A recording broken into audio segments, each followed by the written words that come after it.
de las rocas y pues creo que habíamos empezado un poquito la sesión pasada platicando acerca del universo, ya llegamos a nuestra Tierra y dentro del ciclo de las rocas, pues prácticamente esa imagen lo resume, ¿no? Prácticamente lo resume, pero pues habrá que puntualizar algunas cosas. Nosotros por ahí en la sesión pasada, me acuerdo que decíamos, mira, es que la Tierra tiene, perdón por dibujártelo un poquito feo, pero aquí arriba nos podemos imaginar una Tierra y decíamos, la Tierra tiene un núcleo que está 5.000, 6.000 grados centígrados, no lo conocemos de forma directa, lo conocemos en base a ondas sísmicas y que hay capas que son líquidas y hay capas que son fluidas, dependiendo de las diferentes capas del manto que existen. Como una de las más cercanas a la corteza o a la costra dura, a la corteza, a la costra dura, está líquida, bueno, pues entonces en esa capa líquida hay corrientes de convección. Esas corrientes de convección se forman cuando hay diferentes temperaturas en un mismo medio. Bueno, y esas corrientes de convección hacen que empujen a algunos continentes en una dirección y algunos en otra dirección. Eso tiene como consecuencia que en algunas partes la corteza se mete a la tierra y se muere, y en otros lugares va creciendo nueva corteza. Bueno, esta misma corriente de convección y ese calor interno de la Tierra provoca que en algunos sitios se presenten algunos volcanes y algunas deformaciones de la corteza. Y por ahí nos habíamos quedado. Que digamos que es lo que podríamos ver en esta imagen a la izquierda de tu pantalla, ¿no? En esa imagen por ahí alcanzamos a ver un poco de calor, un poco de magma. Nuestro profesor tal vez de geología nos decía, hay una diferencia entre el magma y la lava. El magma es el que está adentro del volcán, adentro de la cámara magmática, y la lava es ya cuando salió al exterior. Y entonces, digamos, mira, aquí aparece, ¿no? Si está adentro de una cámara magmática o dentro de algún dique o dentro de la chimenea, todavía se llama magma. Cuando sale al exterior se llama lava y empieza a enfriarse de una forma muy rápida y da origen a las rocas ígneas extrusivas. Bueno, y veíamos esta imagen, ¿no? Y veíamos algunas partes que componen a una cámara magmática. Eh, ¿A qué temperatura estará una cámara magmática? No tanto como el centro de la Tierra, tal vez unos 1.300 grados centígrados, eso sí, 1.500 grados centígrados, y como un mínimo, pues tal vez unos 600 grados centígrados. Por ahí andarán las temperaturas de una cámara magmática. Eh, Todos nosotros tenemos imperfecciones. Decíamos que alguien de nosotros probablemente nos sale un barrito en la cara, y ese barrito en la cara, pues es una conexión de una capa interna de nuestra piel que contiene grasa y que logra salir al exterior, como estos diques o como estos brazos o chimeneas secundarias del volcán. Bueno, en algunas ocasiones, la explosión principal o la salida principal de magma del volcán va a lograr que se reduzca la cantidad de presión que hay adentro de la cámara magmática. Eh, con esa salida de gases, con esa salida de materiales piroclásticos, es suficiente y muy probablemente esta cámara magmática se empiece a enfriar. A algunas les pasa eso, ¿no? Nada más sale un poquito y ya después se enfrían. La consecuencia es de que algunas rocas van a formarse al interior de la Tierra, al interior de la cámara magmática o de los cuerpos volcánicos, y le llamaríamos una roca ígnea. Una roca ígnea, fíjense que la palabra ígnea viene de ignición, o sea, fuego, ¿no? Entonces son rocas de fuego, las rocas que pasaron por el fuego, y hay de dos tipos, las que se enfrían adentro de la Tierra, que le podemos llamar ígnea intrusiva, y las otras que salen como o bien lava o bien como piroclastos. Otra palabrita rara. Piro, piro también es fuego, piroclastos, o sea, partículas de fuego. Esas partículas de fuego pueden ser grandes y pueden, pues, digamos, tener tamaños de hasta 1 metro de diámetro, pero también pueden ser tan pequeñitas como que ni siquiera la podríamos medir con un escalímetro, ¿no? O sea, de partículas tamaño ceniza. Y esa ceniza, pues lo que tiene de ventaja es de que puede llegar a puntos muy, pero muy lejanos gracias al viento. Inclusive, yo creo que la mayoría, no, yo sé que no todos, pero la mayoría de ustedes viven en la Ciudad de México, la mayoría, ¿no? O en la zona metropolitana. Eso significa Tecámac, Tizayuca, Naucalpan, Atizapán, alguien de ustedes puede ser que viva hacia Iztapalapa, hacia Chalco, o bueno, en toda la zona metropolitana. Y sin embargo, a pesar de que viven bastante lejos del volcán Popocatépetl, en alguna ocasión de su vida, yo creo, en alguna ocasión de su vida les va a tocar que ahí en el patio de su casa tengan ceniza del volcán Popocatépetl. Probablemente no todos los días, pero algún día de su vida les va a llegar ceniza del Popocatépetl. ¿Por qué? Pues porque el viento y las grandes humarolas que llega a presentar, que a veces nos vemos en las noticias, ustedes ven noticias, ¿no? Son gente informada, que a veces esas fumarolas llegan a tener 5 kilómetros de elevación, hasta 8, 10 kilómetros de elevación, más el viento, pues hace que a veces caiga ceniza hasta la zona metropolitana, incluso alejado del volcán. Incluso alguien que viva hacia Tlanepantla o alguien que viva hacia Tizapán, algún día puede recibir ceniza volcánica. No todos los días, pero nosotros quedamos que vamos a vivir unos 80 años, ¿no? Entonces, de esos 80 o 100 años que tú vas a vivir, probablemente algún día o algún periodo de un año llegue ceniza hacia tu casa. La gente que vive hacia Puebla, pues es mucho más frecuente, ¿no? Ellos cada 2 o cada 3 años tienen ceniza del volcán y ya saben que hay que tener algunas medidas, ¿no? Una de ellas es barres la ceniza y no la eches al drenaje porque se tapa el drenaje. Hay que barrerla y echarla a la basura. No hay que limpiar los autos de inmediatamente que tienen ceniza porque se raya la pintura o se raya el parabrisas, ¿no? Bueno, ahora, eh, el material que sale al exterior, ya sea como ceniza o como piroclastos, rápidamente se va a enfriar. Y al enfriarse de forma rápida, da origen a texturas en las que no podemos alcanzar a identificar los minerales que conforman a esa roca.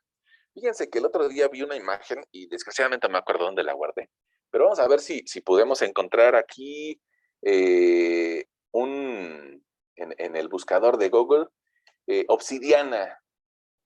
Vamos a buscar unas imágenes de obsidiana. Obsidiana, y vamos a decirle que queremos ver imágenes.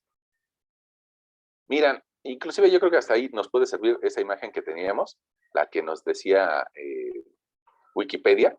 Miren, esa obsidiana es una roca de origen volcánico que salió a la superficie, que salió al exterior del volcán y que se enfrió tan rápido que no le dio tiempo a sus cristales de formarse. Y entonces, mira, por aquí alcanzas a ver que prácticamente parece como vidrio. Incluso en la primera definición que encontramos ahí en el Google, mira, por acá dice, comúnmente llamada cristal volcánico. Parece como cristal, parece como un vidrio volcánico. Bueno, la obsidiana digamos que es la famosa, pero hay otras más. Su característica es de que no tuvo tiempo de alinear a sus cristales minerales y por eso quedaron, pues alguien diría, de una forma un poquito fea. Pero también podría yo encontrar algo que se llama textura afanítica. Mira, eso de textura afanítica ya nos da, pues en primera nos suena raro, ¿no? ¿Qué es afanítica? Pues no es un nombre que yo escuché mucho. Mire, inclusive aquí vamos a utilizar esta imagen o esta de acá, que alguien dirá, bueno, entre una piedra que yo me encuentro en el camino, una piedra rodante, diría el Alex, una piedra que me encuentre por ahí en el camino, entre estas dos probablemente a mí me llame más la atención la que tiene una textura porfírica, donde yo alcanzo a ver los minerales.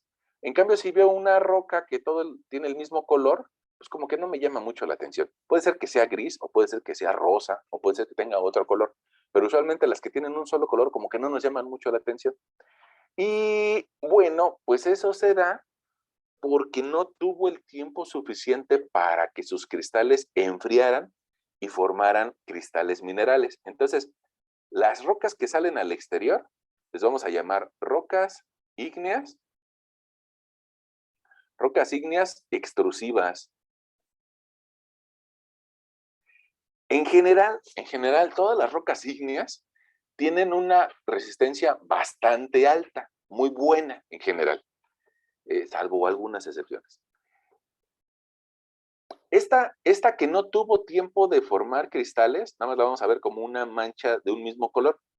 En cambio, estas que se enfriaron al interior de la Tierra, probablemente tenga el tiempo suficiente para que se agrupen los carbonatos de calcio en un mismo lugar, para que se agrupen los olivinos en otro lugar, para que se agrupen los cuarzos en otro lugar, y entonces vamos a ver como que puntitos de minerales. Y esos minerales en algunas ocasiones tienen un valor económico. Les decía yo la otra vez, bueno, pues de repente nosotros tomamos las llaves para abrir la puerta y creemos de que pues hay un lugar donde nacen las llaves, ¿no? Seguramente eso es en una fábrica, pero las llaves están hechas a su vez de otros minerales que fueron extraídos de una roca. En ese proceso de erupción volcánica, la temperatura pues permite fundir los minerales que conocemos en la Tierra, ¿no? Nosotros conocemos de nuestra tabla periódica cobre, bromo, cobalto, aluminio, hierro, bronce y un montón de elementos de la tabla periódica que ustedes recordarán que en sus clases de química de la secundaria hacían que nos aprendiéramos de memoria. Y bueno, es parte de los cursos que llevamos en el nivel medio, que a veces hacen que nos aprendamos las cosas de memoria y no sabemos por qué, ¿no?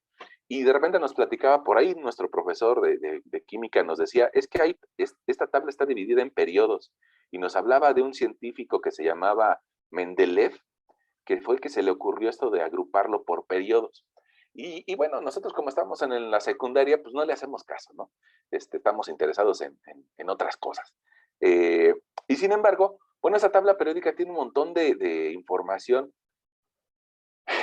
Una de la información que nos diría esa tabla periódica es acerca de dónde están los metales y dónde están los no metales y dónde están los gases nobles. Bueno, al fin y al cabo, todos los elementos, todos los elementos que hay en la Tierra están descritos en esa tabla periódica, todos, incluyendo los que nos hacen a nosotros, ¿no?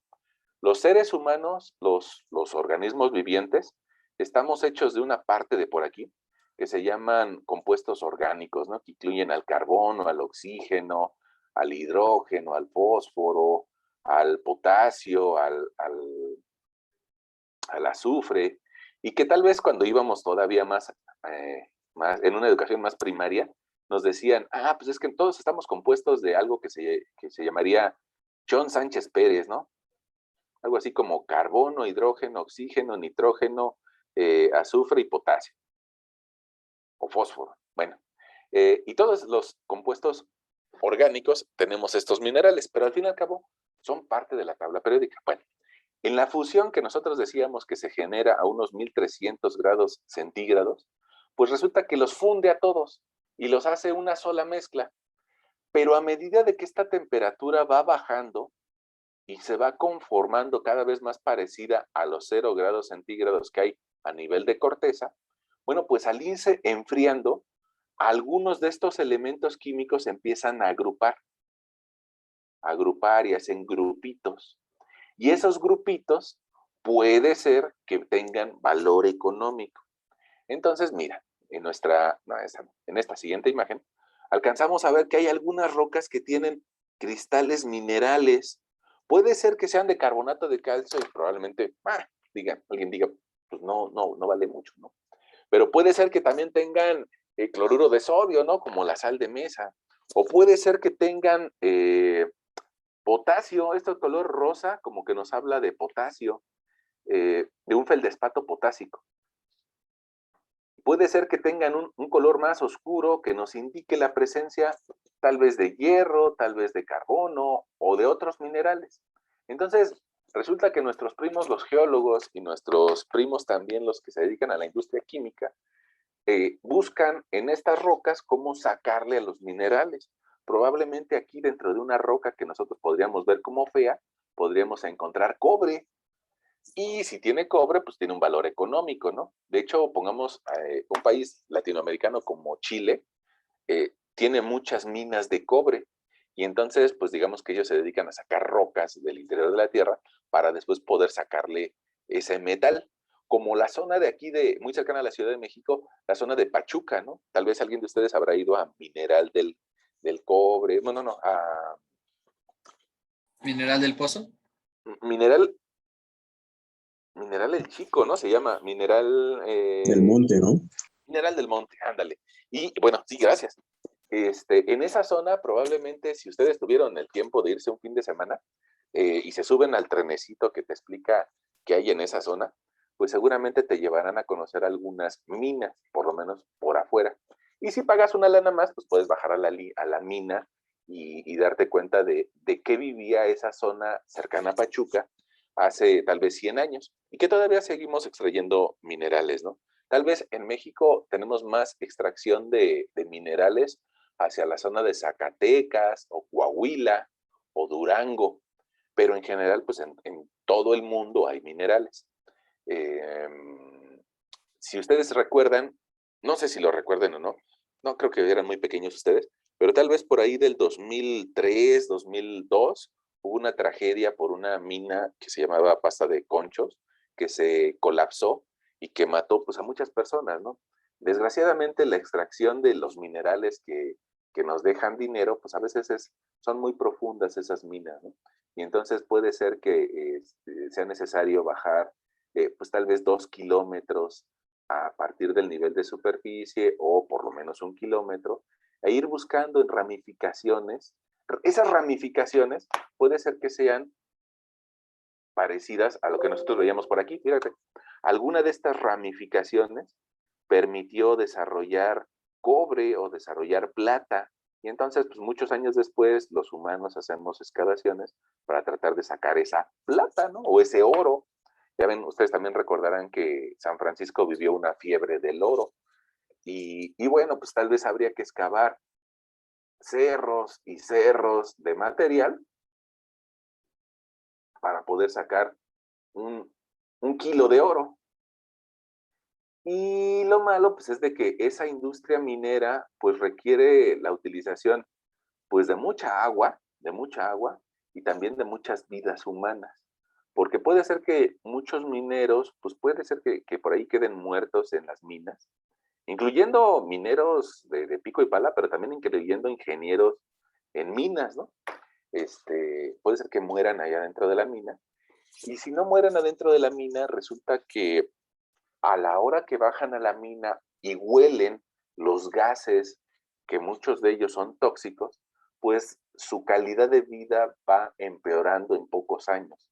Entonces, la minería, si bien es cierto que deja mucho dinero, si ustedes se quieren comprar un anillo de oro, pues seguramente les va a salir en bastante dinero, eh, pero ese dinero es el que tiene que pagar todo este material que tienen que sacar de esas minas a kilómetros de profundidad y también pues la vida de los mineros, ¿no? Los mineros suena triste, suena bastante triste, pero en muchas ocasiones saben que el vivir de la minería les va a costar la vida y que probablemente vivan unos 10 o 15 años y a cambio de eso, tal vez les digo suene bastante mal, pero a cambio de eso, pues nuestras empresas mineras tienden a pagarles un poco más de lo que cobra la mano de obra cercana y que se dedica a otras actividades. Entonces, estas personas en muchas ocasiones, su mentalidad es, bueno, voy a ganar dinero, probablemente me voy a morir, pero mi familia va a recibir esos recursos de esos 15 años que trabaje. Eso suena muy triste para nuestra época, para el 2021. Suena muy triste, suena incluso a esclavitud para el 2021, pero sigue existiendo, ¿no? Y sigue existiendo también personas que pasan del otro lado de la frontera a tratar de ganar un poco de dinero para poder mandarle a su familia en México y que tengan una mejor condición para vivir. Bueno, ya, nos desviamos un poquito. Decíamos que las rocas ígneas, pues prácticamente las podemos dividir en esos dos grupos, ¿no? En esos dos grupos, las ígneas extrusivas, las que salen al exterior, y las intrusivas, las que se enfrían en adentro de la Tierra. Básicamente las podemos diferenciar porque en una se van a formar cristales minerales y en la otra no. Evidentemente que si nosotros fuéramos a nuestro curso de geología, tal vez nos hablarían de otras más diferencias, ¿no? Ahora, miren, aquí aparecieron tres tipos identificables: las máficas, las que tienen hierro, las félsicas, las que tienen cuarzo, y unas intermedias. Las que contienen cuarzo en general son más ácidas. Ácido. En general, las rocas máficas, las que tienen metales, tienden a ser más básicas. Ahora, en nuestro lenguaje del 2021, a veces utilizar la palabra básico, es que es tan básico, de repente no tiene la misma connotación que nuestra materia de química. Pero para eso tenemos una laminita donde podemos, fíjate, ahí identificar o recordar algo acerca del pH, ¿no? Ya ven que también en esa materia de química nos hablan acerca del pH y que vale de 0 hasta 14, de que el valor neutral vale 7 y que pues lo asociamos al agua. Y acá, a partir del agua, pues tenemos cantidades que son más ácidas o menos ácidas. Tú recordarás que probablemente si te vas a comer unos taquitos al pastor y tiene mucha salsa y le echas mucho limón, pues vas a tener una acidez. Probablemente ustedes no, porque tienen como 20 años, ¿no? La mayoría de ustedes. Pero a medida que vayan pasando los años, se van a dar cuenta que ya no es tan fácil comer taquitos al pastor en la noche, porque de repente la acidez no te deja dormir. Probablemente también dentro de algunos años se van a dar cuenta de que tomar leche pues no es la mejor decisión en la noche, ¿no? Porque les genera acidez. Y bueno, eso está del lado ácido, ¿no? Como pongamos, podría ser el ácido estomacal. Fíjense, pongamos que la bronca de tomar leche de nosotros los humanos, en primera es de que luego queremos tomar leche de vaca cuando nosotros pues, somos humanos. Y bueno, pues la leche está hecha para los becerros, ¿no? Por decirlo de alguna forma, vaquitas chiquitas. Y los humanos pues no deberíamos de tomar tanta leche. Sin embargo, en nuestra cultura, bueno, pues todavía seguimos tomando un poco de leche. Pero la bronca es de que para deshacer la proteína de la leche, para poder deshacerla, nuestro estómago manda un montón de ácido clorhídrico para deshacer esa leche. Y entonces genera un ambiente más ácido. ¿Qué hacemos los humanos, sobre todo los mexicanos, si no queremos tener acidez por la noche? Bueno, pues vamos y nos tomamos un Pepto-Bismol. Un Pepto-Bismol que nos regule, o sea, que mande hacia el otro extremo la relación de acidez y logramos tener un comportamiento neutro. Un Pepto-Bismol, o alguien dirá un sal de uvas, ¿no? Las sales en general son de comportamiento alcalino o básico. Alguien por acá recordará, pues tal vez un jabón o un blanqueador. Blanqueador como el cloro, ¿no? Lo que nosotros le decimos cloro. Ahora, eso a lo que nosotros le llamamos cloro, pues en realidad no es tanto cloro, ¿no? Si ustedes se ponen a revisar la etiqueta, se van a dar cuenta de que es un cloro disuelto en agua, pero bueno, vamos a pensar que es cloro. Bueno, esta escala de acidez nos permite entender la gráfica anterior, que es la serie de reacción de Bowen. Ese geólogo se puso a identificar las rocas ígneas según su acidez. Entonces resulta que probablemente alguien de nosotros no sea tan fácil ver una roca y decir, ah, sí, seguramente se trata de una diorita, seguramente se trata de un gabbro. Pues no tenemos ese conocimiento, ¿no? Pero los geólogos sí. Y sobre todo los geólogos lo que hacen es de que pueden medir la acidez de una roca por medio de reactivos de pH. Y ese reactivo les va a poder ayudar a identificar si una roca tiene mayor componente ácido o si una roca tiene un mayor componente básico o alcalino, ¿no? Alcalino. O si tiene un componente intermedio o un pH neutro, ¿no? Ahora, esas rocas, cada uno de sus granitos que apenas si alcanzamos a ver, son parte de algún mineral. Y esos minerales, los más comunes, los podemos ver en esta serie de reacción de Bowen. Ahora, pasa algo curioso, que mientras que el olivino tal vez requiera temperaturas de unos 1300 grados centígrados para poder fundirse y transformar su forma y generar nuevas rocas, probablemente el cuarzo solamente requiera unos 600 grados centígrados. ¿Qué quiere decir eso? Bueno, pues que para encontrar piroxenos y olivinos dentro de las rocas, vamos a necesitar una mayor cercanía, o bien con el centro de la Tierra, con la astenosfera, o bien una mayor profundidad dentro de los volcanes. Al contrario, para poder encontrar cuarzo, lo podemos encontrar más a nivel de superficie, mientras que estos van a ser más profundos. Ok. Eso es un buen parámetro, ¿no? Como que saber que más en la superficie nos vamos a encontrar rocas que tienen componentes de cuarzo, componentes félsicos, como que dices, ya sé que aquí es lo que tengo que buscar. Probablemente mis primos, los geólogos, pues ellos se van a encontrar olivinos, pero a cientos de metros de profundidad o kilómetros, ¿no? Nosotros a nivel de superficie vamos a encontrar mucho cuarzo. Y tú vas a decir, no es cierto, profesor, no es cierto. Yo he visto que el cuarzo es hasta caro. Inclusive me voy al Metro Coyoacán y afuerita del Metro Coyoacán me lo venden y me dicen que son piedras casi mágicas y que esas piedras mágicas me van a ayudar a tener un mejor humor y tener una mejor una armonía con el entorno. Bueno, puede ser que alguien le atribuya propiedades pues de tipo muy esotérico, ese tipo de rocas, pero en realidad lo que pasa es de que el cuarzo tiene una estructura hexagonal y esa estructura hexagonal es lo que hace que se vean bonitas esos cuarzos, pero en realidad pues no tiene mayor significativo sobre otros desde un punto de vista puramente científico y puramente de química, ¿no? Ahora mira, hacia arriba lo que estás viendo es un olivino. Si te das cuenta, tiene una estructura pero muy básica que se le llama tetraedro de silicio.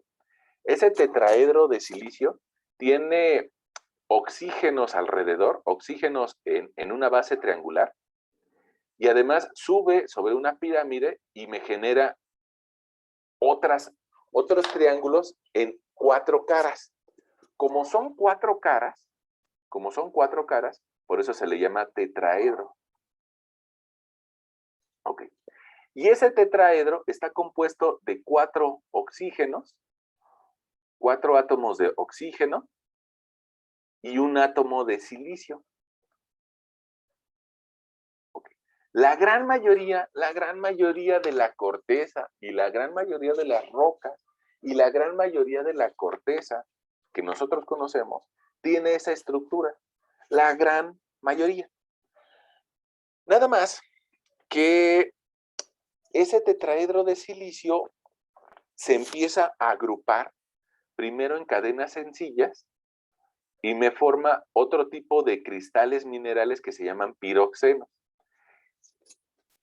Por la actividad química y las temperaturas a las que se funden esos minerales, puede ser que incluso dé origen a unas cadenas dobles y da otro tipo de minerales que se llaman anfíboles. Y si se sigue agrupando, va a generar láminas o escamas, o sea, superficies longitudinales de un mismo mineral. Y eso se llaman biotitas o moscovitas.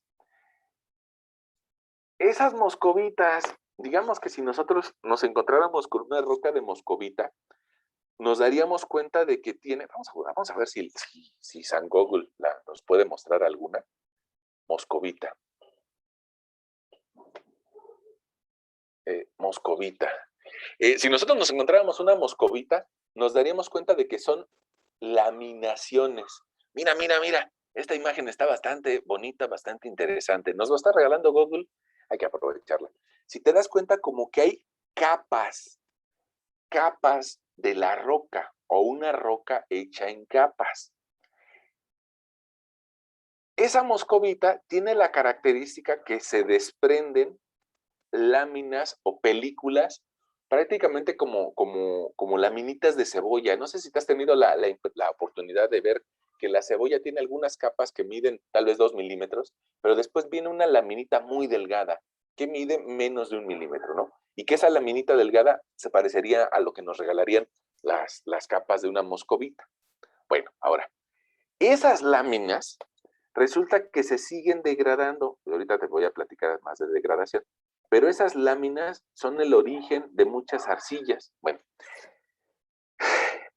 y después resulta que en este cambio de temperatura, ¿te acuerdas de que el cuarzo se generaba a 600 grados centígrados, mientras que para formar olivinos necesitamos 1300 grados centígrados?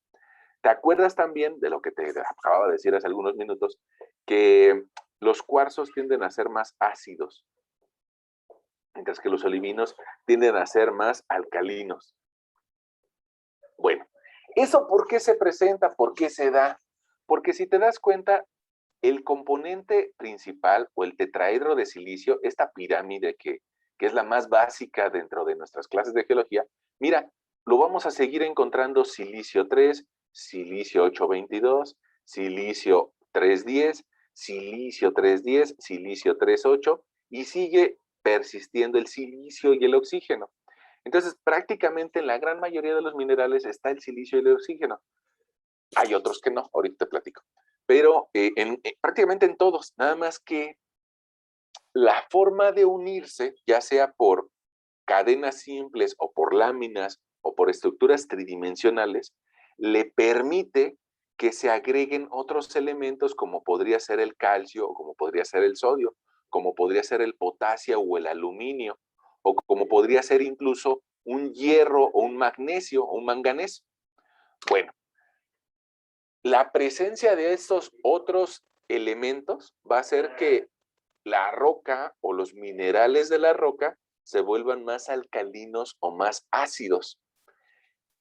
Y eso nos da origen a muchos tipos de rocas. Te decía, tal vez nosotros como ingenieros civiles, como ingenieros constructores, como ingenieros arquitectos, no tenemos esa capacidad de identificar diferentes tipos de rocas a simple vista, ¿no? Pero algunos van a ser de mucha importancia para nuestra construcción.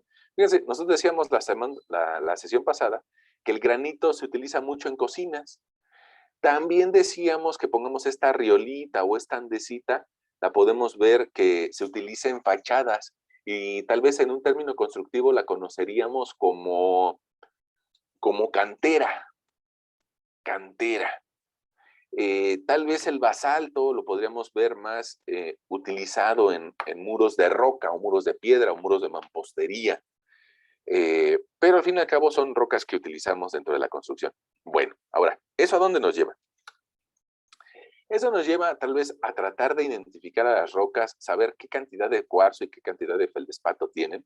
Evidentemente que las rocas las hizo la naturaleza y que son un compuesto de muchos minerales. Y al ser hecha por la naturaleza, pues no nos encontramos, mira, resulta que en el estado de Nayarit solamente hay andesitas. Y si llegas a Querétaro, pues ya te vas a encontrar riolitas. No, eso no es cierto, ¿no? Porque la naturaleza no sabe de los límites que muchos años después, muchos millones de años después pusimos los humanos. La naturaleza es como es, así simplemente. Y nuestra labor es tratar de entenderla, ¿no? Las rocas y los suelos nos los da la naturaleza y no es algo que nosotros fabriquemos. Pongamos, aquí viene pues tal vez uno de los primeros comentarios que es bastante recurrente al ver mecánica de suelos. Si nosotros fabricamos concreto, pues resulta que nosotros lo podemos ensayar y ponerle una carga por arriba y una carga por abajo y tratar de ver si ese concreto está cumpliendo con unas características de calidad, que adquiera un cierto valor de resistencia al esfuerzo, a la compresión, o un F''C, después de unos días de haberse colado ese concreto. Pero ojo, el concreto lo hicimos los humanos. Es una roca artificial que hicimos los humanos y que sabemos exactamente qué resistencia va a tener. Las rocas que nos da la naturaleza no es así. Las rocas que nos da la naturaleza podemos estimar un cierto valor de resistencia, pero no tiene por qué cumplir con una calidad, porque no lo hicimos los humanos, lo hizo la naturaleza. Y entonces, al hacerlo la naturaleza, lo hizo con sus procesos y sus tiempos. Eso probablemente nos lleve a que algunas rocas estén muy sanas y aguanten mucho, pero hay otras rocas que están deterioradas y que empiezan a presentar familias de fisuramiento. Y esas familias de fisuramiento son las que nos determinan la calidad de la roca. En general, cualquier roca tiene más resistencia que un suelo, excepto las que están muy fisuradas. Y eso nos permite hablar del ciclo de las rocas. Ahora, fíjense que un último comentario antes de dejar las rocas ígneas es de que el basalto suele formarse debajo del mar, en general, ¿no? En general, tiene un componente en el océano, mientras que los granitos son continentales.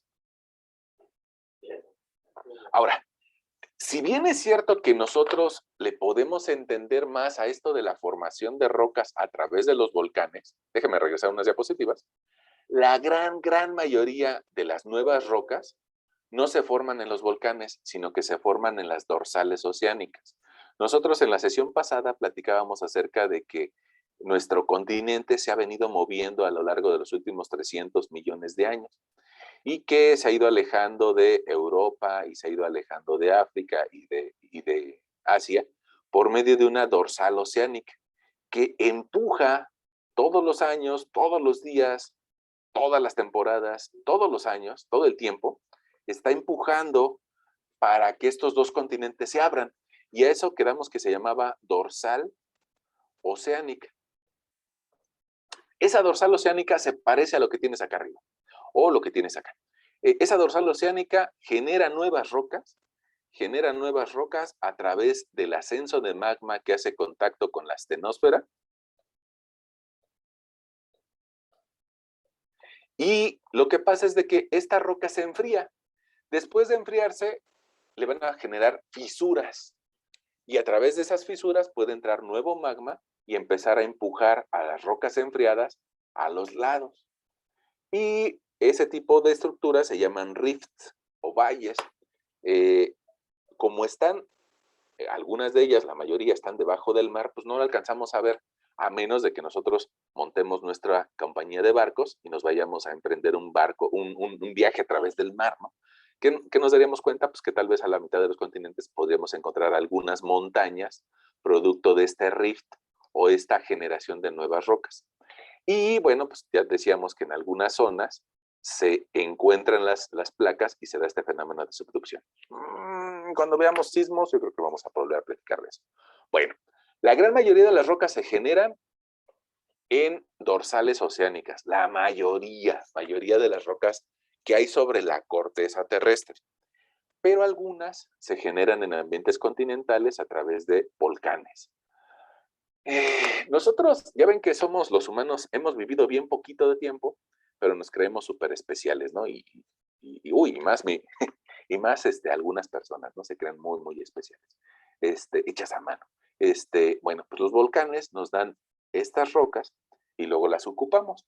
Ya sean que sean intrusivas o extrusivas, todas esas rocas van a empezar con un ciclo de las rocas, es decir, tienen un ciclo de vida, se van a morir también. Hay quien dice, y tiene razón, que el primer instante en el que nosotros estamos muriendo, pues es cuando nacemos, ¿no?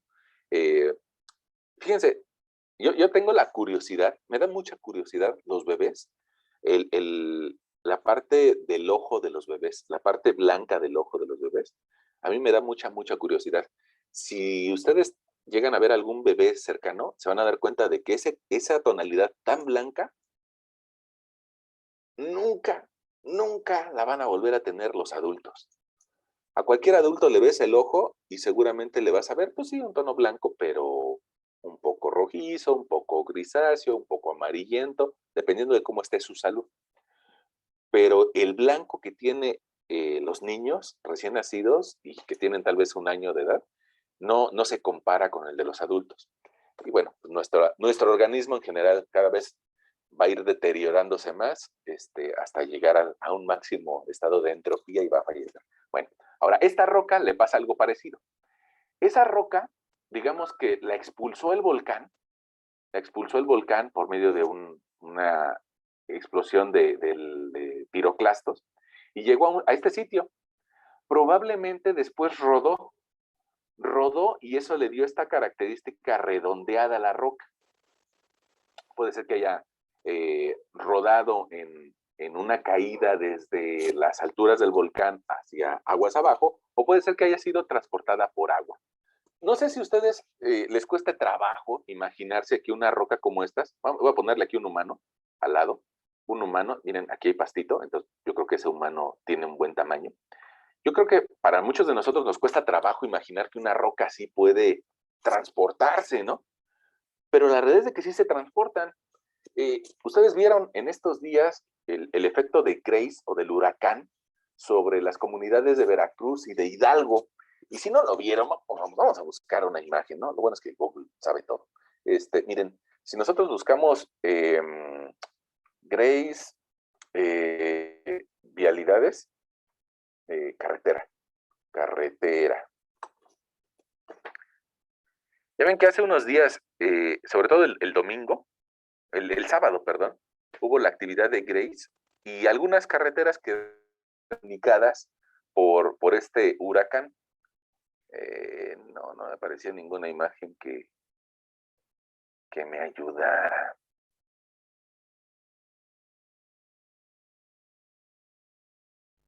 Bueno, esta imagen se hizo un poquito hasta viral, a la gente hasta le da la oportunidad de hacer memes, un ataúd que fue corriendo por ahí con el efecto del río, ¿no? Pero miren, pasa esto, ¿no? Pasa que algunas zonas de la montaña son rotas por los huracanes. Y la gran cantidad de agua,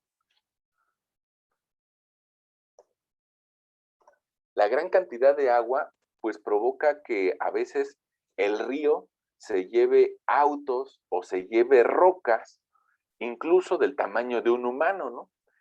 Seguramente ustedes en las imágenes que vemos en las noticias habrán visto que un río revuelto es capaz de llevarse hasta un auto. Entonces, si se puede llevar a un auto, pues yo creo que también podemos pensar nosotros que puede arrastrar a esta partícula tan grande. Y la lleva a otro sitio, ¿no? Y ahí puede ser que pase algunos miles de años. ¿Por qué? Pues porque no existían los humanos y podía desarrollarse en ese entorno por algunos miles de años. Ok. Ahora, esa roca durante miles de años está expuesta a cambios de temperatura. Todos los días cambia la temperatura. Todos los días, pongamos, cuando nosotros nos amanece, tal vez alguien de ustedes despierte a las 7 de la mañana, tal vez alguien de ustedes despierta a las 8, alguien a las 10, bueno. Pero seguramente si se paran a las 4 de la mañana, por lo menos a hacer del baño, se darán cuenta de que la temperatura está baja. Y a medida que nos vas calentando el sol, decíamos la sesión pasada, pues empieza a subir la temperatura. Y llega tal vez a llegar a un máximo a las 2, 3 de la tarde. Y después de esa temperatura va a empezar a bajar y a esta hora ya empezó a bajar la temperatura y va a alcanzar un mínimo a las 3 de la mañana. Y al día siguiente va a volver a subir y bajar la temperatura, subir y bajar la temperatura. Y más si estamos en una época, pongamos como abril, bueno, pues esa temperatura, además de ese ciclo, también tiene ciclos que van más abajo o más arriba, dependiendo de la época del año. Probablemente hacia los meses de enero y febrero, los ciclos diarios de temperatura sean muy bajos. En enero es cuando tenemos la temperatura más alta, más baja, en enero y febrero, ¿no? Y después nuestras temperaturas más altas, pues probablemente estén por ahí de abril, antes de que lleguen las lluvias. Si bien es cierto que hacia junio, julio, agosto hay más temperatura, pero también se empieza a combinar con los ciclos de lluvia. Y esos ciclos de lluvia a veces le bajan la temperatura. Bueno, lo que quisiera decirte es de que a lo largo de un año hay muchos cambios de temperatura y si nosotros tenemos la capacidad de imaginar miles de años, pues resulta que esos cambios de temperatura hacen que esa roca se expanda y se contraiga, se expanda y se contraiga, se expanda y se contraiga. Y en algún momento esos ciclos de expansión y contracción van a generar una fisura. Y por aquí alguien nos mencionaba en el chat, lo acabo de ver, Alejandra García nos decía meteorización física, sí, empieza a pasar eso, una meteorización. Es decir, un contacto con el medio ambiente. Y ese contacto, ese cambio de temperatura, producto del calentamiento con el sol y otros aspectos, empieza a generar fisuras. Ahora mira, esta fisura nosotros la podríamos decir que es nueva. Inclusive esta también podríamos decir que es nueva. ¿Por qué podemos decir que es nueva? Por el ángulo. Porque prácticamente aquí estamos viendo un ángulo de 90 grados. Acá también prácticamente estamos viendo un ángulo de 90 grados o simplemente un ángulo en el corte de la roca, que es diferente a la superficie redondeada que vemos en los otros extremos. ¿Sale? Ahora, ese ángulo nos habla de que apenas, ojo, comillas, apenas geológicamente se acaba de fisurar. ¿Y qué significa geológicamente? Pues puede ser que haya pasado hace 100 años, ¿no? Pero es un instante geológico. Comparado con los 4.600 millones de años que tiene la Tierra, pues digamos que 100 años no es nada, ¿no? Apenas fue ayer. Bueno, ahora, esas fisuras resulta que en algunas ocasiones se presentan como la imagen que ves al fondo. Déjame ver si te la puedo ampliar. Sí. Déjame ver si... No pude. Porque estoy en una presentación. Esta imagen que tienes al fondo, ves un montón de rocas con familias de fisuras. Esas familias son tendencias que la misma naturaleza reconoce acerca de patrones de fisuramiento de las rocas. Así como a nosotros, decíamos la vez pasada, se nos pueden hacer estrías y empiezan a ser paralelas, bueno, pues resulta que en las rocas también se presentan patrones de fisuramiento. Yo te pido que cuando pases cerca de algún corte carretero, ojalá y algún día te pares a ver las rocas y te vas a dar cuenta de que esas rocas tienen patrones de fisuramiento, familias de fisuramiento. Probablemente alguna esté más alejada, probablemente alguna sea más profunda, pero más o menos siguen la misma línea. Y siguen la misma línea por la forma en que se crearon esas rocas hace algunos miles de años. Bueno, ahora, esas fisuras resulta que en un inicio las vemos tan pequeñitas como podría ser esta, mira, esta de aquí, o como podría ser, mira, esta de acá, que apenas si se ven, pero esas fisuras cada vez empiezan a ser más grandes. Y resulta que en esos miles de años muchísimas veces va a llover, muchas veces va a llover. Y si llueve, resulta que entra agua, y al entrar agua, vamos a ver esta, que es más pequeñita, ¿sale? Vamos a suponer que aquí entró agua. Ah, pues resulta que entró agua, pero no es agua, digamos, de Bonafont, por decir una marca, ni es agua inyectable, que es totalmente sin bacterias. No, sino que es agua común y corriente, incluso como esta, ¿no? Ahora, el agua que nos da la naturaleza, resulta que si nosotros pudiéramos ver una gota de esa agua, podríamos ver un montón de bacterias y microorganismos, tal vez no visibles a simple vista, pero sí visibles en un microscopio. Y resulta que si en esta pequeña fisura se pueden meter bacterias, pues resulta que van a tener también su ciclo de vida, esas bacterias. Como lo que pasa con nuestra boca. En nuestra boca se acumulan bacterias. Y si nosotros no nos lavamos la boca, pues esas bacterias muertas empiezan a oler porque están muertas o porque también comen y excretan. A veces nos cuesta mucho trabajo pensar eso, ¿no?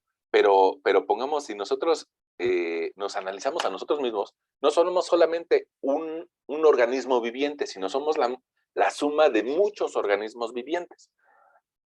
Aquí en nuestra lengua hay muchas bacterias. Algunas de ellas hoy lunes, están vivas. Pero les digo, si no me lavo los dientes, probablemente para mañana estén muertas y sean alimento para otras bacterias que van a vivir mañana. Y pasado mañana otras bacterias y otras bacterias. Por eso es recomendable lavarse la boca, ¿no? Y en general, asearse, ¿no? Alguien dirá, bueno, es que incluso nuestras axilas no deberían de oler, pero lo que huele son las bacterias muertas, porque esas bacterias viven unas horas o a lo mucho unos días, y se mueren y se quedan en nuestra axila. Entonces es lo que provoca olor, porque nuestro sudor, en realidad, si sudamos agua, no debería de tener olor. Bueno, ahora, ¿a dónde va esta historia? Bueno, pues porque resulta que las bacterias que se metieron en esta fisura se murieron y van a quedarse ahí.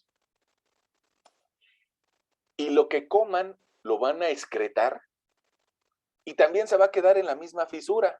Entonces estas fisuras van a convertirse en la casa y en el cementerio de bacterias. Y probablemente vengan otros organismos como los anélidos o los gusanitos, los gusanos que se metan dentro de la fisura y que se alimenten de esas bacterias muertas. Un gusano. Probablemente tú me digas, híjole, profesor, es que en esta fisura, mira, en esta que te estoy seleccionando, no entra un gusano, pero en esta sí y en esta también. Ojo, hay un problema, que los gusanos también se mueren.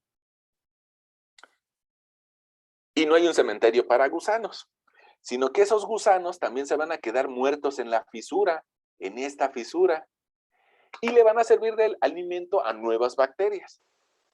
Y los gusanos más las bacterias muertas probablemente le sirvan de alimento a otros organismos, como podría ser un grillo.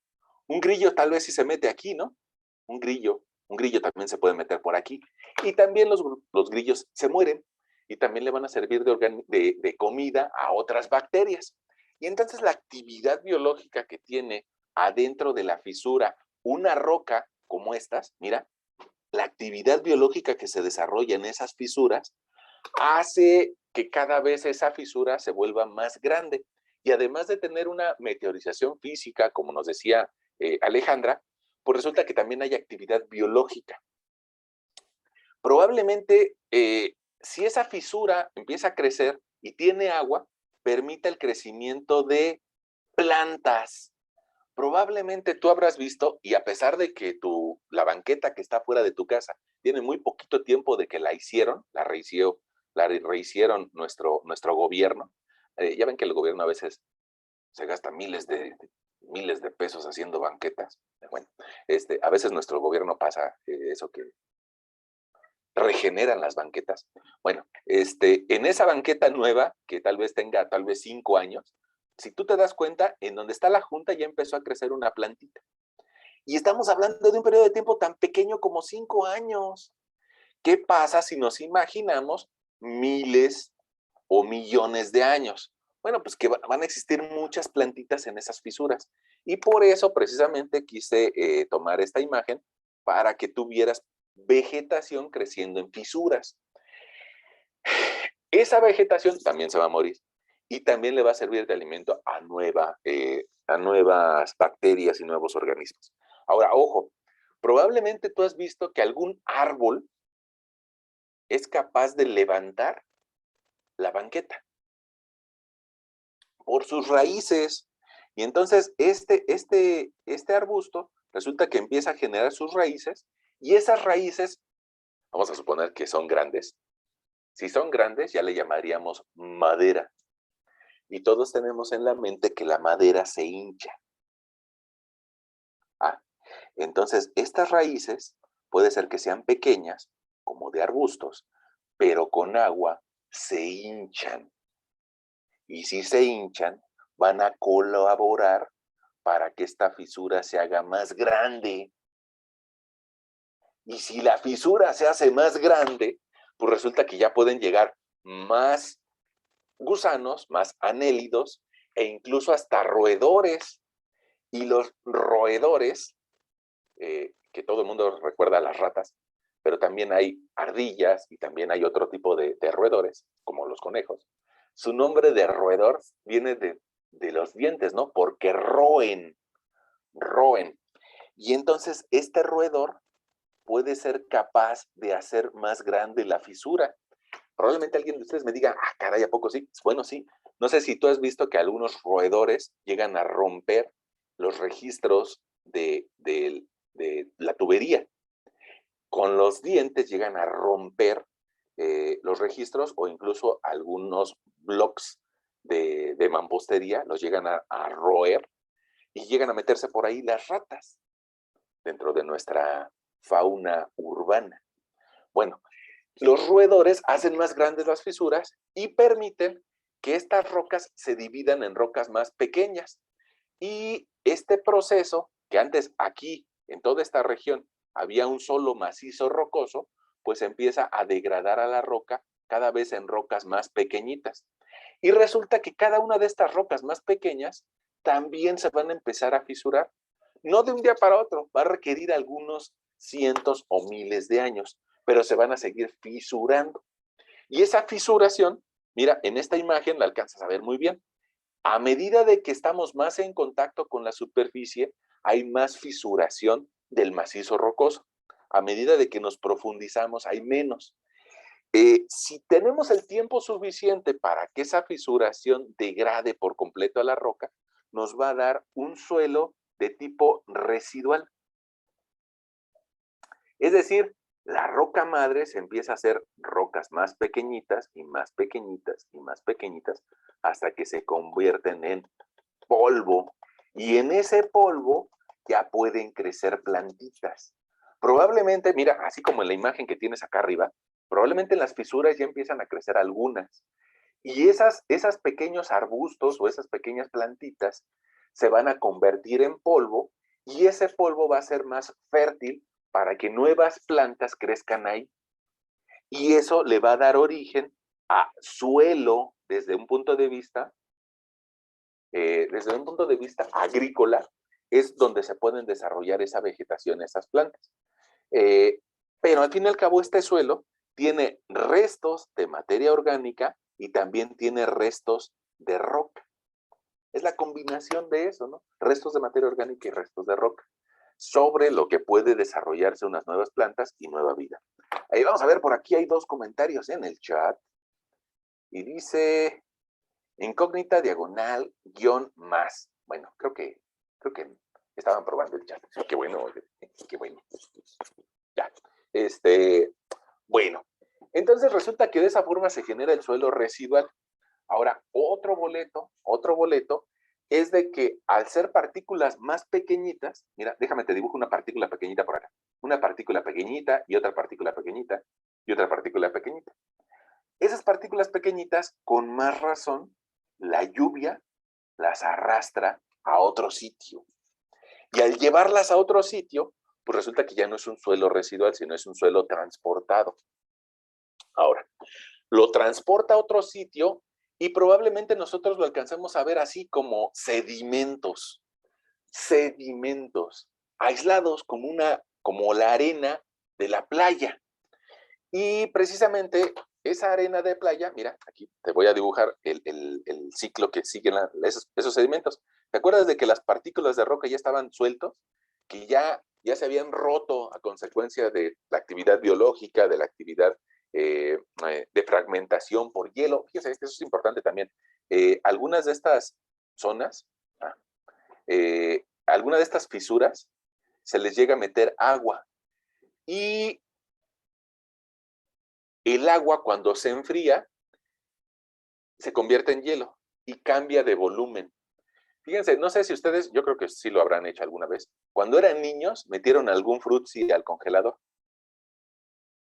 Y ese frutzi en el congelador, al día siguiente, ya que estaba hecho, o en unas horas, ya que estaba hecho hielo, lo más seguro es de que ese frutzi estuviera más gordito, hinchado.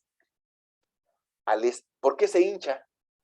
Porque la temperatura más o menos entre 4 y 0 grados centígrados sufre una expansión térmica.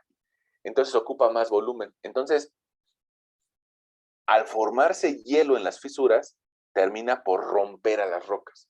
Y eso se llama gelifracción o fraccionamiento por temperaturas gélidas. Bueno, ahora, ya que esas rocas están hechas polvito o ya que están más pequeñitas, resulta que si llueve pueden ser arrastradas por los ríos. Y ese río lo va a terminar llevando aguas abajo, así se llama, ¿no? Aguas abajo. Cada vez va bajando y va bajando y va bajando hasta que genera deltas. Deltas o abanicos de contacto con el mar. Ahora, eso sería una historia bonita si todos los ríos fueran a parar al mar. Pero hay algunos ríos que por la misma actividad volcánica y tectónica, de repente se ven cortados por nuevas montañas. Y entonces, ¿qué le pasaría a ese río? Bueno, pues que empezaría a acumular su agua en alguna zona no tan baja, sino que en una zona alta podría generar alguna laguna. Y entonces por aquí se nos podría empezar a acumular el agua en lagunas o cuerpos de agua reconocibles, ¿no? Mira, como este, ¿no? Como esta laguna. Bueno, ahora, ese proceso en el que las rocas con materia orgánica son llevados a zonas bajas, pues es una transportación. Puede ser que sean transportados, mira por aquí dice, puede ser que sean transportados por aire. El aire también tiene su componente importante de juego sobre las montañas. Cuando tú veas alguna montaña redondeada, geológicamente hablando nos habla de que es una montaña vieja. En cambio, si alguna montaña todavía está muy picuda, geológicamente hablando nos habla de que todavía es una montaña joven. Quiere decir que no ha tenido el proceso de erosión por viento.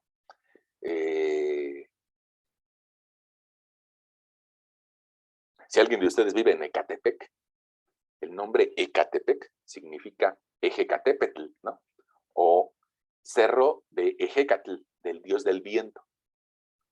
Entonces podríamos tal vez buscar montañas redondeadas en Ecatepec, montañas erosionadas por viento.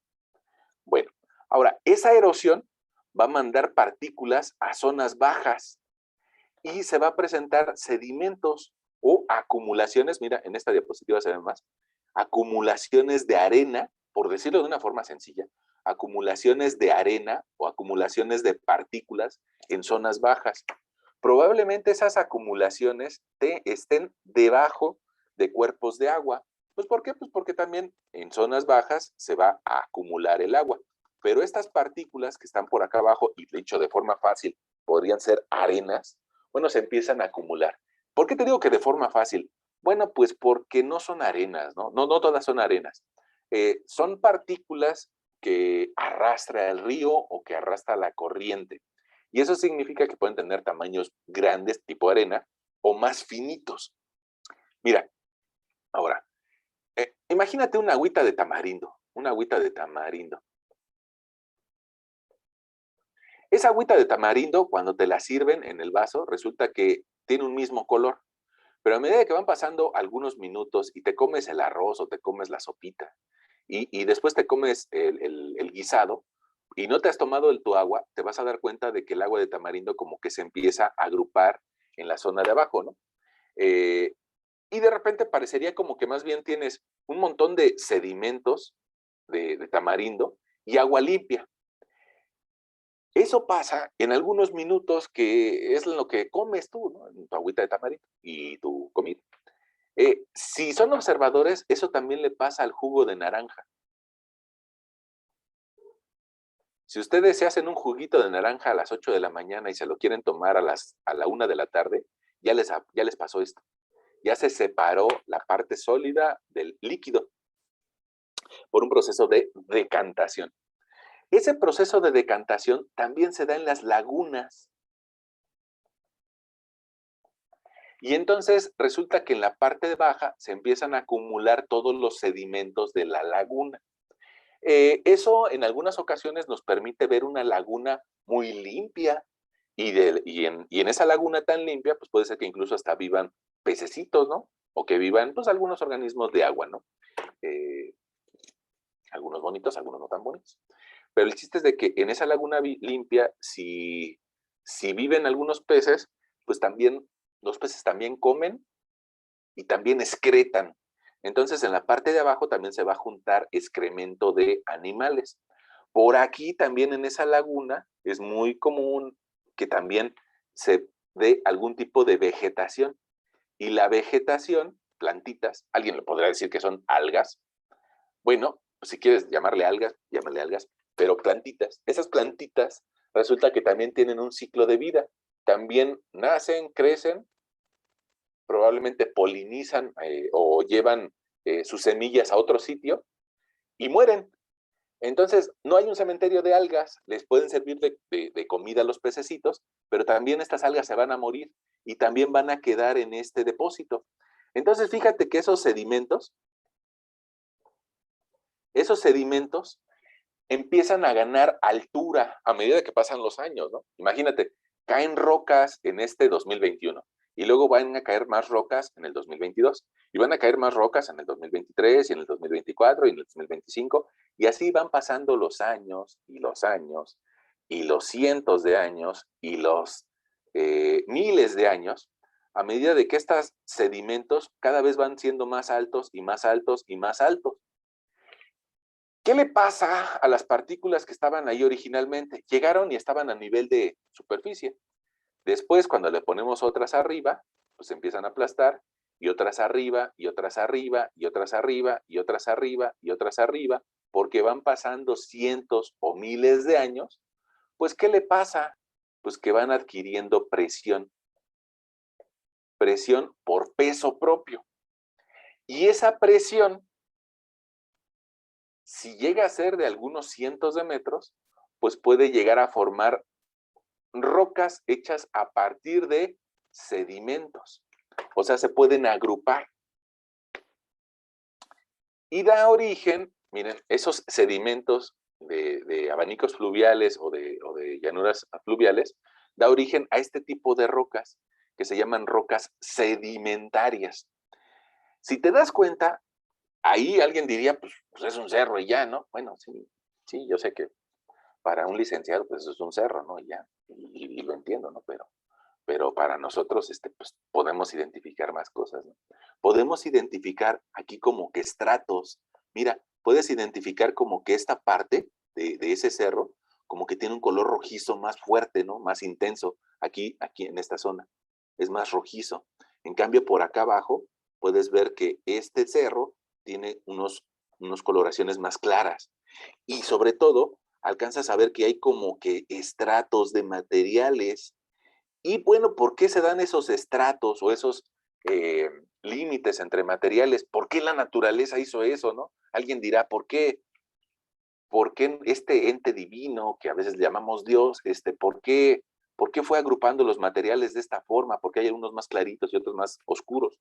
Bueno, probablemente estos materiales más oscuros nos indiquen la presencia de óxidos de hierro y probablemente al tener coloraciones más oscuras, también nos indiquen la presencia de materia orgánica. Materia orgánica. Quiere decir que cuando este estrato se formó y que tal vez tenga, pues por ahí unos 20 metros de profundidad, y que con eso podríamos sacar hace cuánto se formó. Bueno, cuando se formó ese estrato, había más agua en el planeta o en esa región que cuando se formó el material de aquí abajo. Si te das cuenta, este material se ve más seco y sin presencia de materia orgánica, un color muy blancuzco, característico de carbonatos de calcio, ¿no? Entonces, ¿qué quiere decir? Que cuando se formó ese material, había menos agua en la Tierra. De repente nosotros decimos, ay, es que nos vamos a acabar el agua. Bueno, pues nos vamos a acabar el agua dulce, ¿no? Nos vamos a acabar el agua dulce nosotros que vivimos en el 2021, ¿no? Pero si nos acabamos el agua dulce, pues simplemente se mueren los humanos y ya, ¿no? La Tierra va a seguir existiendo con su contenido de agua. No se puede eliminar la cantidad de agua que tiene la Tierra de un día para otro o en 100 años, porque hay un ciclo del agua. Lo que sí nos podemos acabar es el agua dulce. La generación de agua dulce se tarda mucho tiempo comparado con la velocidad en la que nos la estamos acabando. Bueno, porque la estamos contaminando y la estamos mandando al mar. Nosotros le estamos sacando agua a la tierra, la mezclamos con jabón y con un montón de cosas y la regresamos al mar. Pero al regresarla al mar, la llevamos a la zona salada, ¿no? Y que vuelva a regenerarse como agua dulce lleva su tiempo. Bueno, ahora, les decía, hay zonas que tienen la mayor presencia de materia orgánica y resulta que eso tiene lógica porque el nivel de agua que ha existido en nuestro planeta, digamos que sobre el nivel medio del mar, nosotros decíamos que la sesión pasada, que ha subido. Si yo le hiciera un corte aquí a nuestro continente, si yo por aquí digo, mira, vamos a hacer un corte para ver ese continente, bueno, probablemente vea el eje neovolcánico y los dos lados del océano. Y vemos lo que actualmente en el 2021 es el nivel del agua del mar, nivel medio del mar. Pero ese nivel no significa que siempre ha estado ahí. Si nosotros calentáramos el planeta, tal vez unos 4 o 5 grados centígrados, ese nivel subiría, ¿no? Y nos han dicho muchas veces de que terminaría por inundar las zonas como Cancún, como Tabasco, o como Nueva York, o como Holanda, ¿no? En cambio, si lográramos enfriar al planeta unos 5 grados centígrados, ese nivel bajaría, y entonces la superficie continental se ampliaría. Tendríamos más continente y más zonas donde sembrar. Entonces, bueno, desgraciadamente los humanos, a pesar de que nos sentimos muy importantes, pues no podemos hacer eso, ¿no? Los humanos lo más que podemos hacer es, tal vez de una forma torpe, hemos subido la temperatura del planeta medio grado centígrado, 1 grado centígrado, pero no porque nos lo hemos propuesto, ¿no? Sino más bien, si nosotros nos propusiéramos bajar el grado que le subimos, tendríamos que deshacernos de muchas de nuestras prácticas comunes que hacemos, ¿no? Y que consumen calor. Bueno, ya. Decíamos que todas estas rocas se llaman sedimentarias. Ok, ahora, esto de sedimentos, ahí me va a decir, bueno, ¿y por qué se formaron? Bueno, pues por el peso. Entre más peso tenga y entre más calor, porque se va acercando, por decirlo de alguna forma, al centro de la Tierra, aunque es la pura costra, al ir acumulando presión y calor, pues resulta que la roca se puede convertir en un solo bloque, a partir de que venía de muchas partículas aisladas, que nosotros decíamos que parecían arenas. Bueno, pues esas arenas, después de mucha presión, se pueden transformar en areniscas, es decir, una sola roca que tiene muchos granitos de arena, pero que yo ya no los puedo separar, digamos, a simple, con la energía de mis manos, sino que para separarlas necesitaría una energía bastante fuerte, ¿no? Y bueno, eso le puede parecer a las arenas, pero también le puede aparecer a las partículas más pequeñitas que nosotros vamos a ver en nuestro curso, que se llaman limos. Bueno, si nosotros juntamos muchos limos, es decir, partículas que miden menos de 0.075 milímetros, bueno, pues esas partículas me van a generar una limonita, una roca sedimentaria hecha a partir de limos. Y si juntamos partículas que miden menos de 0.002 milímetros, bueno, lo hace la naturaleza, ¿no? Me genera lutitas. En las lutitas del Golfo hemos encontrado petróleo. Bueno, en cambio, si la presión en esa región logra hacer una sola roca a clastos que vienen de gravas, pues entonces se llama conglomerado. Y si vienen de gravas más jóvenes, es decir, de gravas angulosas, se llaman brechas. Bueno, ya sea de un tipo o de otro, todas estas rocas que estás viendo en este momento en la presentación, son rocas hechas a partir de sedimentos de otras rocas que ya se deshicieron y que ya se transformaron en polvito y que se vuelven a agrupar por medio de presión y temperatura. Y si sigue aumentando la presión y la temperatura, ¿por qué podría seguir aumentando? Pues tal vez por estar o muy profundas o cerca de otra cámara magmática o cerca de algún proceso de movimiento tectónico. Si se acercan esos, mira, aquí estás viendo al fondo del lago sedimentos, y esos sedimentos se van a transformar en roca sedimentaria. Si esa roca sedimentaria se acerca a alguna zona de metamorfismo o de mucha temperatura, se van a empezar a deformar. Y esa deformación va a tener como consecuencia una roca metamórfica. Meta significa más allá. Cuando alguien dice que tiene actividad metafísica, significa más allá de lo físico, ¿no? Cuando alguien sufre una metamorfosis, va a estar cambiando de forma. Bueno, pues estas rocas están cambiando de forma. Y eso significa que al ir aumentando la presión y la temperatura, tal vez a valores de unos 150 grados centígrados, 200 grados centígrados, 300 grados centígrados, bueno, podríamos transformar una roca en otra, cambiarle la forma. Hace algunos minutos, yo te platicaba de un conglomerado hecho a partir de gravas y una matriz de otro material. Bueno, ese conglomerado, digamos que por presión, puede dar origen a un metaconglomerado, o sea, un conglomerado deformado, aplastado por temperatura y presión. Y también puede dar origen a otro tipo de rocas como la filita, la pizarra o el gneiss. Bueno, esas son rocas que tienen tanta presión y tanta temperatura que se empiezan a deformar. No llegan tal vez a los 600 grados centígrados, a los 1300 grados centígrados, porque ya se empezarían a fundir y darían origen a nuevo magma. Pero nosotros decíamos que tal vez a unos 300 grados centígrados, 400 grados centígrados, sí se pueden cambiar de forma, ¿no? E inclusive, bueno, pues por ahí reconocemos a uno de las rocas que también se utilizan mucho en la construcción, que sería un mármol, ¿no? El mármol lo utilizamos porque se ve bonito, porque se ve veteado y porque da buena impresión para acabados, ¿no? Al fin y al cabo es una roca que ya pasó por mucho calor, que es resistente, no tan resistente como un basalto, no tan resistente como un granito, pero que es resistente y que nos permite un uso continuo. ¿Dónde vemos el mármol? Pues tal vez en el Palacio de Bellas Artes, en esa obra arquitectónica que todos queremos, todos amamos, y también en el metro, ¿no? Esa obra de ingeniería que muchos odian, pero que le ha dado servicio a millones de personas por algo así como unos 50 años. Bueno, el mármol.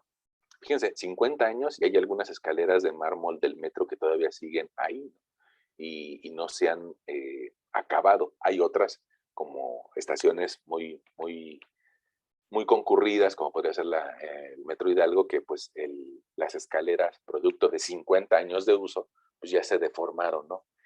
Ya se erosionaron por actividad biológica o por actividad humana. Bueno, y ahí está nuestro ciclo de las rocas. Para que este ciclo se desarrolle, pues necesitamos muchos años, ¿no? Quedamos que nosotros, yo creo que ustedes van a vivir algo así como 90 años, tal vez mi generación vive a 80. Bueno, de esos 90 años que nosotros vamos a vivir, pues no nos da tiempo de alcanzar a ver estos cambios, ¿no?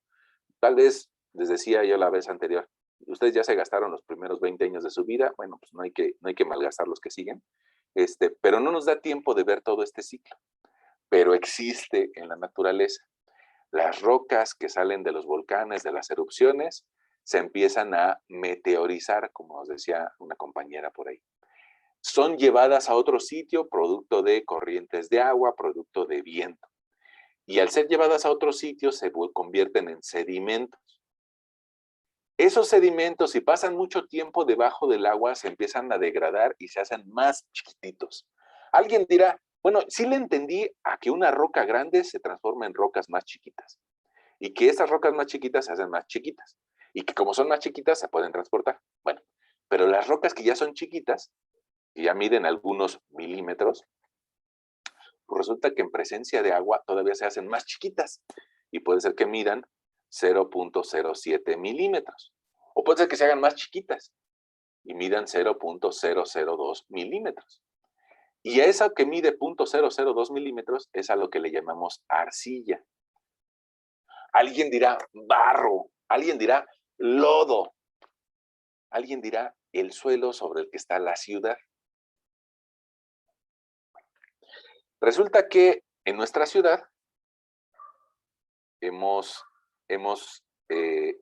construido en una zona que fue un lago, y que fue un lago por algo así como 700,000 años. Hace 1,000,000 de años el agua fluía hacia Cuernavaca, pero hace 700,000 años se formó una laguna porque se cerró la zona del lago, y entonces el suelo que está debajo de las actuales construcciones de la Ciudad de México son sedimentos.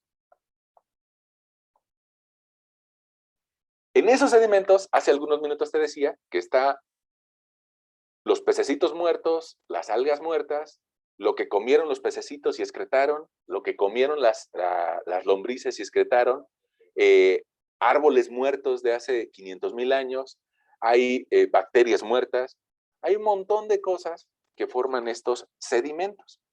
Y estos sedimentos, en la actualidad, le decimos suelo. Nosotros vamos a estudiar la materia de mecánica de suelos. Si alguien se pudiera un poquito rembombante, diría, vamos a estudiar mecánica de sedimentos, de restos de rocas, más restos de materia orgánica, descompuestos en miles de años. Ese material es sobre el cual vamos a desplantar nuestras edificaciones. Alguien me va a decir, oye, profesor, pero no, yo nada más quiero construir en Naucalpan, allá en la zona de roca. Bueno, también en Naucalpan hay suelo. Probablemente el espesor de suelo en el centro de la ciudad ronde valores de 60 metros, pero en Naucalpan probablemente te encuentres con un espesor de suelo de 3 metros y debajo vas a encontrar roca. Pero también en esos 3 metros hay suelo. Si alguien quisiera solamente en su vida laboral construir encima de roca, bueno, pues entonces hay una materia que se llama mecánica de rocas y la ven nuestros primos los ingenieros civiles y los geólogos. Sin embargo, la mecánica de rocas es un poco más sencilla porque en general trabaja con materiales más resistentes que los suelos. Bueno, en este material que se llama suelo, en los 80 años que nosotros vamos a vivir, en los 90 años que tú vas a vivir, tú vas a construir sobre suelo. Dentro de algunos miles de años, este suelo malo de la ciudad, se va a convertir en una roca sedimentaria. Pero tendríamos que esperarnos unos 5,000 años o más. Yo creo que más, yo creo que unos 600,000 años para que se convierta en roca. Y bueno, dentro de 600,000 años que se vuelva roca, se va a volver a metamorfizar y se va a transformar en otras rocas metamórficas. Y esas rocas metamórficas se van a acercar a fuentes de calor, lo cual van a hacer que se vuelvan a fundir y vuelvan a salir al exterior por medio de volcanes y dorsales oceánicas y vuelvan a generar nuevas rocas ígneas. Y el ciclo se va a empezar a repetir dentro de algunos miles o millones de años. Ahora, nosotros vivimos dentro del ciclo. Nos encontramos con algunas rocas que son ígneas, algunas que son sedimentarias, otras que son metamórficas y otra parte que es suelo. Y nuestro curso está orientado a entender a estos depósitos que son la suma de materia orgánica, que son la suma de minerales y es la suma de agua que está conviviendo para desplantar estructuras encima de él. Y esta suma de materia orgánica pues, puede incluir restos de lombrices y restos de muchas otras cosas, ¿no? Sobre eso está desplantada nuestras construcciones. Bueno.